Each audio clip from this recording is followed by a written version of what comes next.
Muy buenas noches para todos. Bueno, para mí es un gusto poder estar nuevamente con ustedes en este espacio de aprendizaje y ya pues como retomando la semana final de nuestro diplomado en educación inclusiva. Bueno, vamos a tener una dinámica, vamos a manejar esta temática que es un poco más extensa de este último módulo.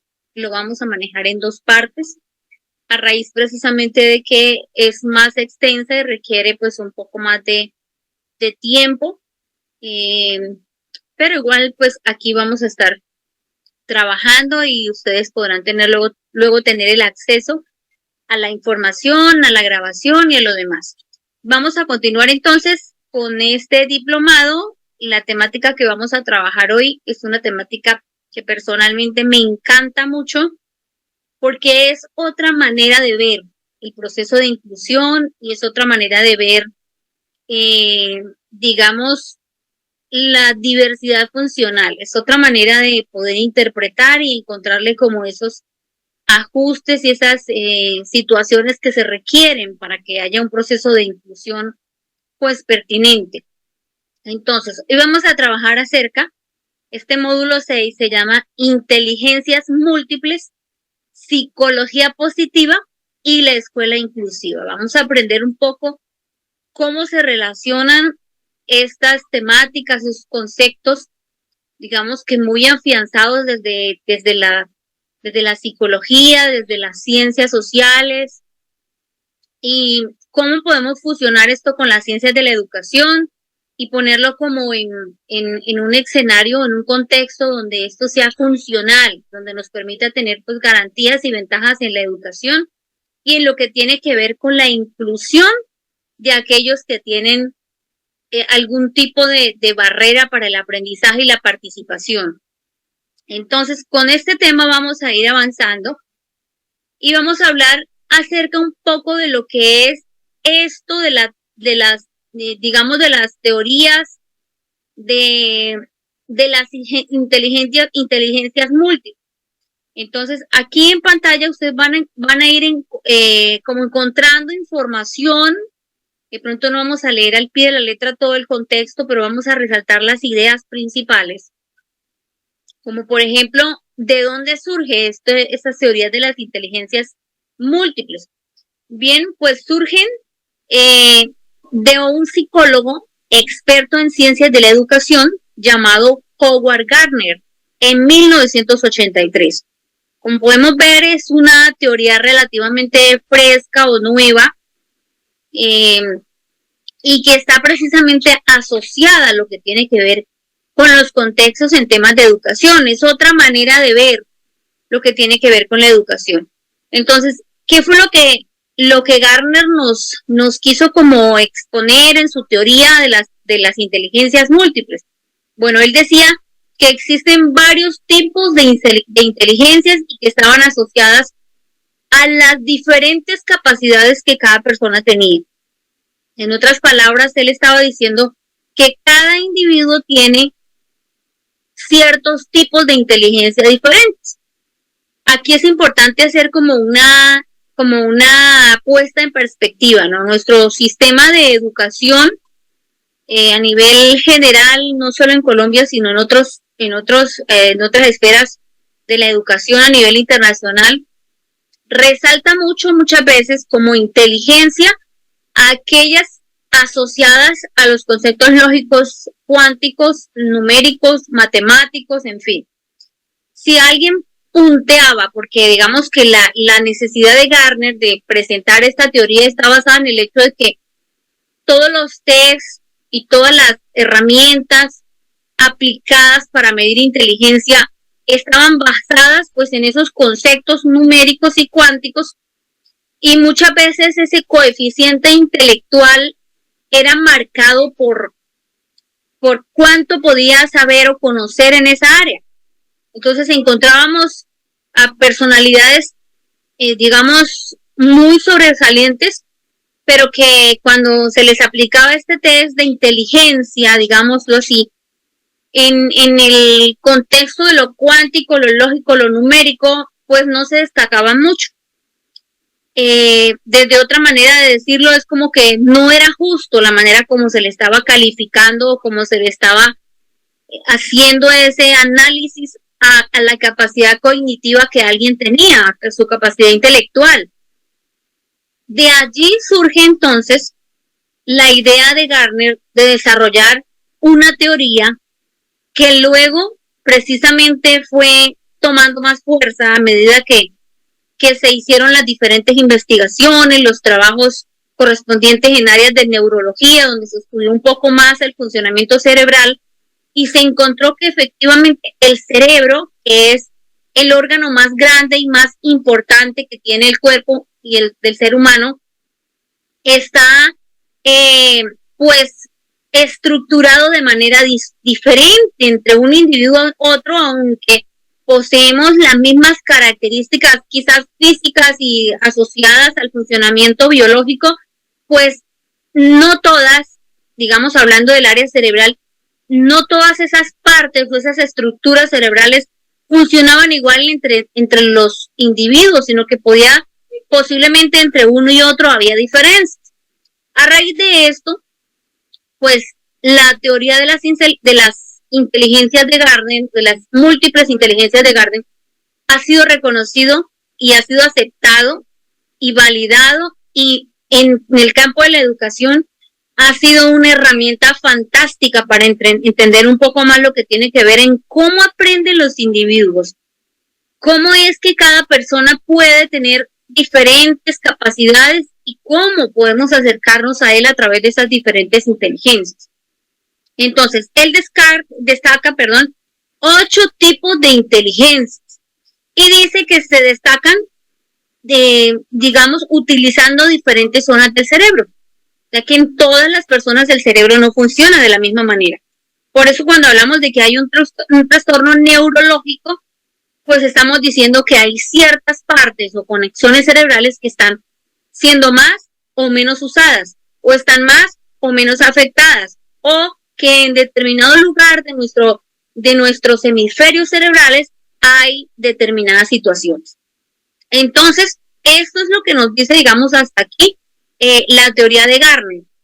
Vamos a entrar un poquito más. Nos dice entonces que esas inteligencias múltiples no pueden ser consideradas como una metodología educativa, sino más bien se trata de una teoría que analiza la mente humana y el desarrollo cognitivo del individuo, es decir, nos ayuda a tener conocimiento de cómo funciona el cerebro y cómo debemos ser conscientes de eso a la hora de educar y enseñar a un individuo. Sus estudios que iniciaron en la Universidad de Harvard en 1983, es como la fecha en la que data, digamos, su teoría, pues despierta el interés de pedagogos, de personas en el área de la educación, precisamente porque no sonó como algo nuevo que alguien se inventó, sino como algo que se descubrió, algo que se planteó y que a partir de allí se han realizado diferentes investigaciones. Esas inteligencias que él propone, dice que en cada ser humano es diferente. Tras una gran investigación y sustentado por una base neurológica, se identificaron esas 8 diferentes inteligencias. Entonces vamos a ir a verlas de manera un poco rápida. ¿Qué tipo de inteligencia? Aquí tenemos inteligencia naturalista. Nos dice que esta inteligencia naturalista es la capacidad de observar, comprender, explorar tanto el medio natural como los aspectos vinculados a él. Entonces, esta inteligencia naturalista está asociada a aquellos que les gusta, digamos, la investigación en el campo de lo ambiental, en el campo de lo que tiene que ver con los seres, con otros seres vivos, precisamente, que están en el entorno y que en ese orden de ideas hay ese gusto por ese tipo de investigaciones o de temas. ¿Cuál es el sistema neurológico o la parte del cerebro que funciona o que atiende esta área? Bien, tenemos que las áreas del lóbulo parietal izquierdo. Si nos ubicáramos, digamos, en nuestra función cerebral, vamos a encontrar que nuestro cerebro está clasificado o está subdividido por los diferentes áreas de nuestros dos hemisferios, tanto el izquierdo como el derecho, y que en este caso este tipo de inteligencia, pues su función principal es procesar información sensorial del cuerpo, incluyendo tacto, el dolor, la temperatura, la sensación de movimiento, también, digamos aquí, la orientación espacial, la lectura, el cálculo. Es decir, no quiere decir que está apuntando solamente a eso, sino que esta área del cerebro es la relacionada con esto. Pero ojo, en cada individuo funciona de una manera diferente. Sin embargo, esta teoría nos dice que la inteligencia naturalista está asociada a esta área del cerebro. Esta sería la primera inteligencia que propone Gardner. La segunda habla de inteligencia interpersonal y nos dice que esta inteligencia interpersonal está relacionada con la inteligencia emocional, porque digamos que es esa capacidad de entender a los demás, de empatizar, de establecer vínculos, de interactuar con el otro, de comprender al otro, de tener, digamos, por eso habla de relación o de inteligencia interpersonal, de esas relaciones que hay entre unos y otros. Es decir, yo como individuo con los pares que están a mi alrededor. ¿Cuál es el área cerebral que está a cargo de este proceso? Nos dice que los lóbulos frontales, temporal, en especial el hemisferio derecho, el sistema límbico. Este es, como les digo, es un tema extenso y yo les invito a hacer como el ejercicio de la investigación, tomar el tiempo de ubicarnos frente a esa interpretación desde lo neurológico para ver cómo funciona el cerebro, ver qué área es responsable de cada una de las funciones que tenemos como seres humanos y pensantes. Y nos dice que esta área es, digamos, tiene capacidades de inteligencia emocional, empatía, manejo de las relaciones, resolución de conflictos, habilidades de comunicación. En otras palabras, pues estamos hablando de lo que es la inteligencia emocional. Son personas que pueden entenderse muy bien con otros, que a pesar de que tengan conflictos con esos otros, no quiere decir que no tengan conflictos con los demás, los pueden tener, pero su manera de resolverlas pues es muy asertiva, porque siempre son empáticos, siempre se vinculan, no se aíslan, sino que por el contrario conectan con otras personas y buscan manejar bien sus relaciones interpersonales. Esa sería la segunda inteligencia. La tercera que nos plantea la teoría es la inteligencia intrapersonal. La anterior es inter, es decir, mía con otros, pero en esta intra es mía conmigo misma. Entonces habla de el talento para conocer los propios sentimientos, los pensamientos, las emociones, además de reflexionar sobre ellos, es decir, esa correcta visión que se tiene o autopercepción que se tiene de sí mismo, donde uno se ve a uno mismo con la vista ideal y tiene la imagen de sí correcta, no es errónea, sino más bien es equilibrada, muy enfocada. ¿Cuál es el área asociada a esto? Nos dice que los lóbulos frontales, temporal, en especial el hemisferio derecho y sistema límbico, porque estamos hablando de que están ubicados en similitud con lo intrapersonal y también así como lo interpersonal. Capacidad y grado de conocimiento propio, así como la habilidad para percibir, formar una imagen individual verídica, lo más objetiva posible, ajustada a la realidad. Importante conocer este tipo de inteligencia. La cuarta, la inteligencia verbal o lingüística. Entonces, hablamos que la inteligencia verbal o lingüística tiene la habilidad para comunicarse de forma oral y escrita utilizando la gestualidad o la escritura. Quiero decir entonces que esta inteligencia está enfocada a aquellos procesos que tienen que ver con la interpretación de lo verbal y lo lingüístico. Aquí encontramos a los poetas, a los escritores, encontramos a músicos, encontramos a personas que se dedican a la escritura, se dedican a incluso el periodismo que tiene que ver con la narrativa y todo lo enfocado allí. ¿Cuáles son las áreas del cerebro que atienden o que regulan esta parte, los lóbulos temporal izquierdo y frontal. Nos dice también que esta área está encargada, es área fundamental en la capacidad de procesamiento del lenguaje, de la memoria, procesamiento de la información auditiva, capacidad de diferenciar sonidos, discernir entre diferentes tonos de voz. Además está involucrado en la comprensión y producción de música. Aquellos que tienen, digamos, esta capacidad para interpretar y escribir música y tienen algún talento para un instrumento, para el canto, para la poesía, en fin, están dentro de este tipo de inteligencias. Está la inteligencia lógica matemática, que es, digamos, asociada al trabajo con números, operaciones, resolución de problemas numéricos, que está asociada a los lóbulos frontal izquierdo y parietal derecho. Entonces, aquí no hay mucha clasificación, digamos, mucha descripción, porque ya entendemos que todas aquellas áreas que están enfocadas a lo numérico, pues aplican dentro de este tipo de inteligencia. Todo lo relacionado a lo cuántico, a lo físico, en fin. Característica, la inteligencia musical, que en este caso también está catalogada como un tipo específico de inteligencia. Entonces, es el potencial para captar el ritmo, el tono, el timbre, sensibilidad para expresar a través de la música, talento para tocar instrumentos, capacidad para componer piezas musicales, y está asociado al lóbulo temporal derecho. Se encarga de analizar los estímulos visuales como una cara, una imagen y la información auditiva.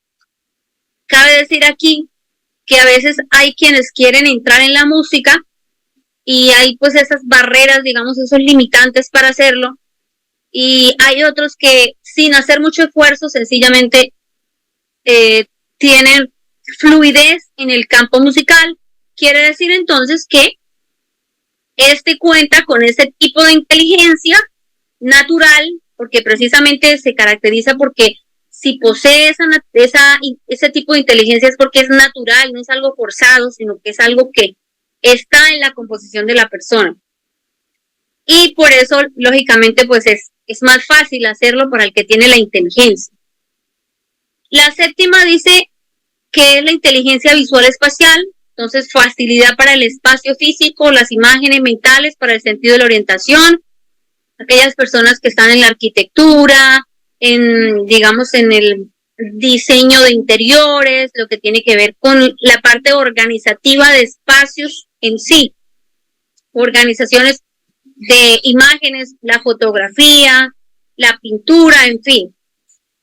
Y nos dice que el área encargada de esto es el lóbulo temporal derecho, que se encarga de analizar los estímulos visuales como una cara, una imagen, una información auditiva. Recuerden que este está muy asociado también al anterior, precisamente porque está desarrollado dentro del mismo proceso cerebral o asociado a los mismos procesos cerebrales. Bien, encontramos la inteligencia cinética corporal, que es la capacidad para expresar ideas, sentimientos a través del propio cuerpo. El área encargada de esto, bueno, aquí encontramos que están los ganglios basales y el córtex motor del cerebro. Aquí nos dice que esta área del cerebro nos ayuda en la modulación de la postura, restablecimiento del equilibrio, programación de secuencias coordinadas de movimientos, de su coordinación temporal, del inicio, de la terminación.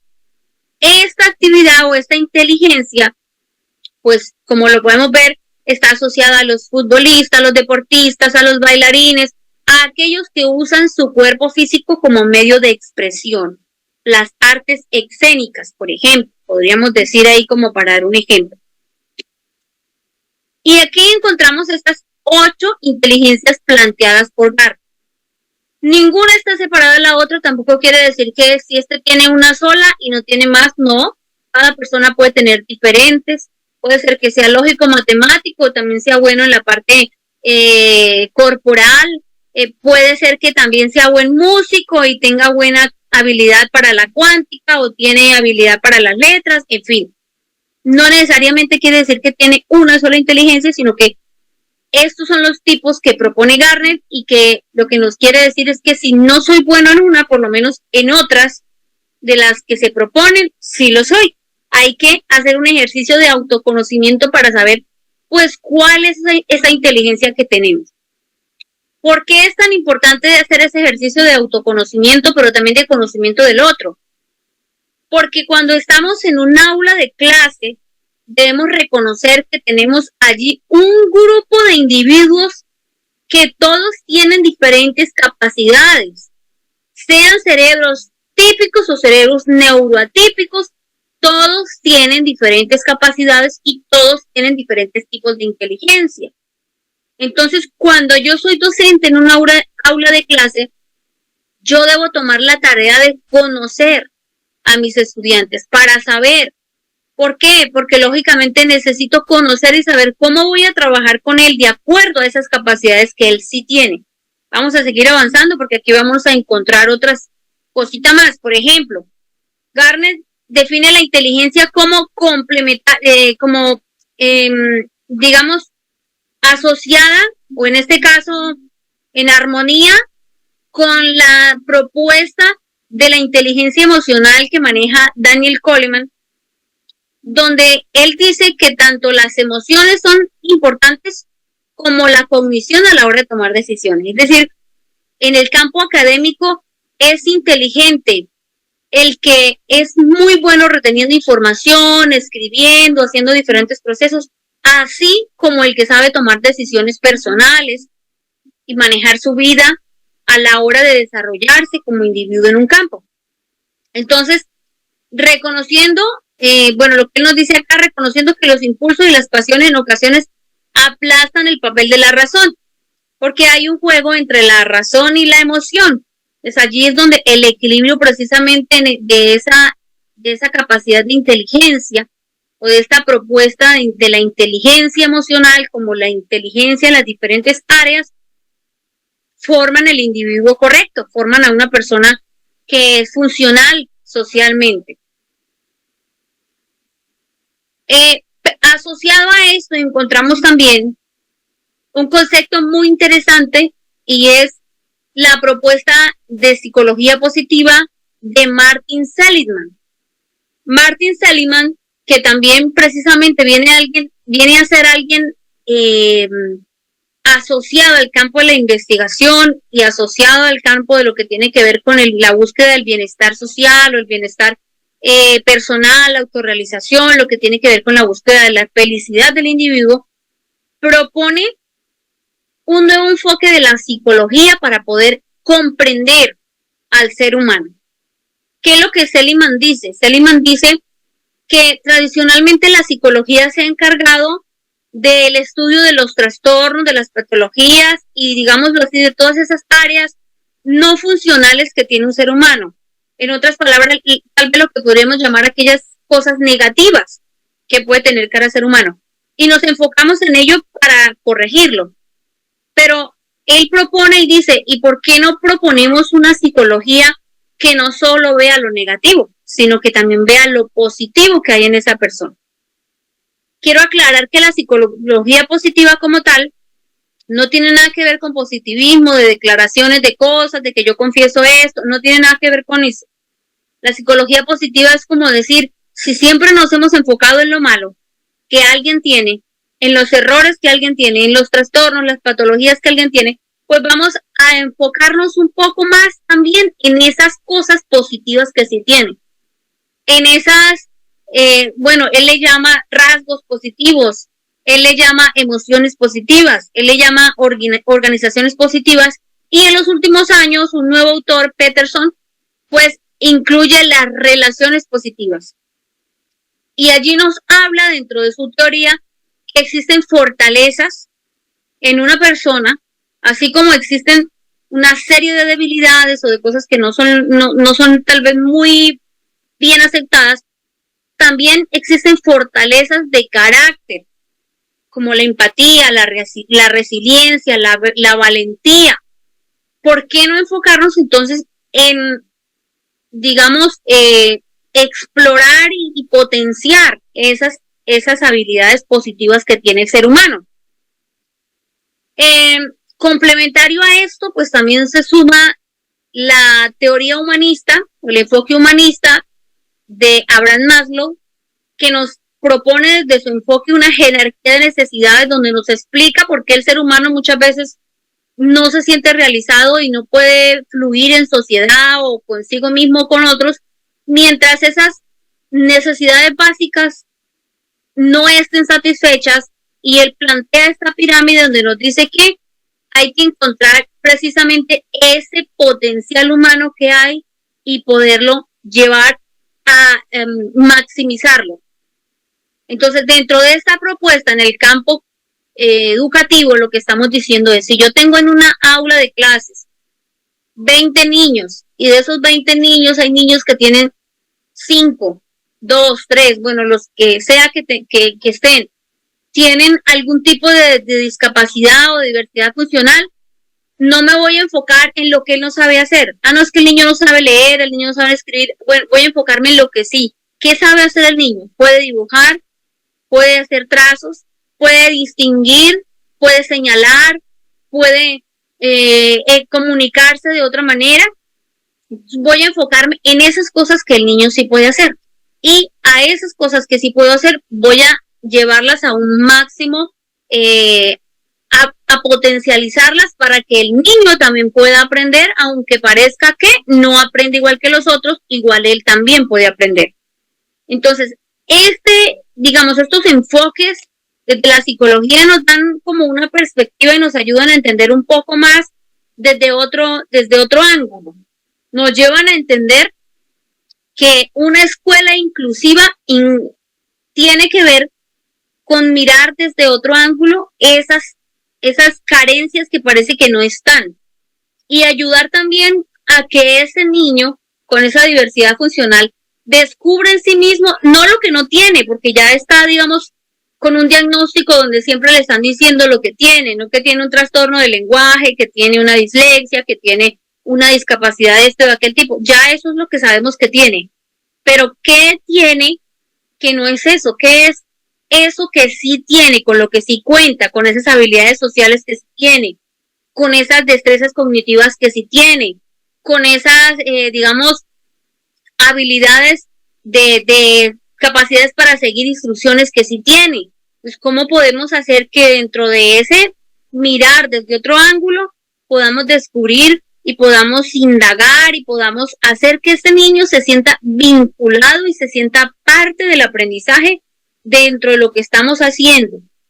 Entonces, aquí es como poder de alguna manera hacernos un poquito investigativos, conocer al niño para poder así, de esa manera así, trabajar con él. Bien, tenemos el concepto de las inteligencias múltiples y el diseño universal para el aprendizaje, que se llama DUA, que es, digamos, lo que su sigla significa, y nos dice que el concepto de diseño universal fue acuñado por Roger Max y su equipo a finales de la década de los 80, con el objetivo de establecer un nuevo referente para el diseño de los objetos. De él surgió la idea del diseño universal para el aprendizaje DUA, que a partir de entonces se llama así, en principio como una respuesta de la institución educativa y sus productos, es decir, infraestructura, actividades, recursos, metodologías, para la atención a la diversidad del alumnado. En otras palabras, el diseño DUA es como una manera de realizar el proceso de inclusión, identificar cuáles son esas necesidades que tienen esos niños que tienen alguna diversidad funcional o barrera para el aprendizaje y la participación, y a partir de allí crear las estrategias para lograr que él pueda también vincularse como los otros. Este tema, como les digo, es un poco extenso, entonces vamos a avanzar en esta siguiente diapositiva, vamos a parar acá y continuaremos la siguiente semana con digamos, con el desarrollo o con la conclusión de este tema, que por lo tanto pues es como la manera para poderlo abarcar. Entonces, El DUA es un modelo de enseñanza que busca eliminar barreras en pos de aprender a aprender. Y que a veces hay que aprender o desaprender para aprender, porque también es parte del proceso. Y se considera un modelo flexible, modificable, que considere todos los estudiantes sin diferencia alguna entre ellos, potenciando el desarrollo de las habilidades de cada uno de estos estudiantes con el uso de distintas estrategias que apunten a la comprensión, aprendizaje de todos y todas. El DUA va muy de la mano con el PIAR. Podríamos decir que el DUA busca precisamente atender esas necesidades y el PIAR complementa lo que se hace en cuanto a ajuste curricular, en cuanto a metodología, estrategias, pedagogía, todo lo relacionado a completar el paquete para la atención a esa población con discapacidad o con diversidad funcional o con barreras de aprendizaje, como mejor lo podamos llamar.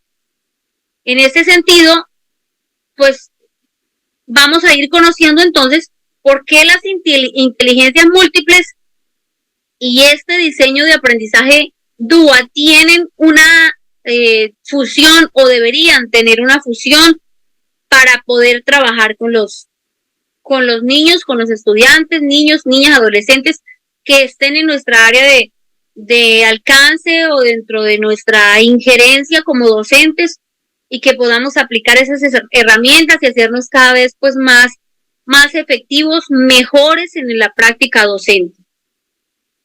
Bien, entonces vamos a dejarlo hasta aquí por hoy. La siguiente semana vamos a continuar con esta temática y vamos a concluir. Que tengan un excelente día. Dudas, inquietudes, con mucho gusto pues pueden comunicarse.